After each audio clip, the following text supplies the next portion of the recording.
Од денес, по трет пат во изминативе 3 години, започна да се реализира програмата Општинско корисна работа. 34 лица евидентирани во Сојузот на Сдруженија на лица со инвалидитет од денес ке добиваат помош во своите домови од страна на 5 невработени лица евидентирани во Агенцијата за вработување. Освен за помош на лицата со инвалидитет, ангажирани се и двајца физиотерапевти и 3 медицински сестри во патронажната служба.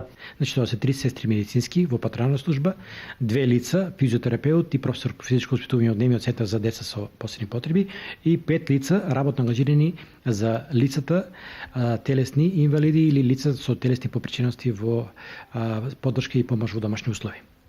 Корисниците на услугите преку програмата Општинско корисна работа очекуваат барем за краток период да им се олесни животот. Овие секојдневни активности, хигиена, мислам чистење, мислам таро, тоа не е мали работи. После тоа, да изгледаме да пошкатаме до градот, да платиме некоја сметка, некоја фактура и така натаму. За испорачувачите на услуги, кои корисниците ги нарекуваат своји асистенти, оваа програма е од огромно значење, пред се затоа што можат да помагаат на луѓе на кои помошта им е неопходна.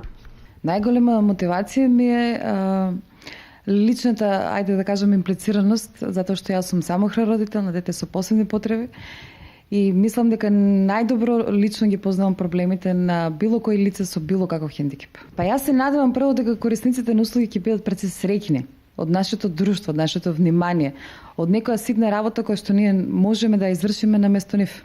Карамфилова, Китановски и уште 4 лица во наредните 6 месеца по 4 часа дневно ќе бидат ангажирани да помагаат на лица со инвалидитет. За тоа ќе добиваат 6200 денари месечно.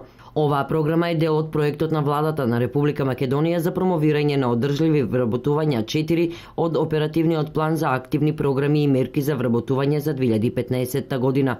Програмата е финансирана од UNDP.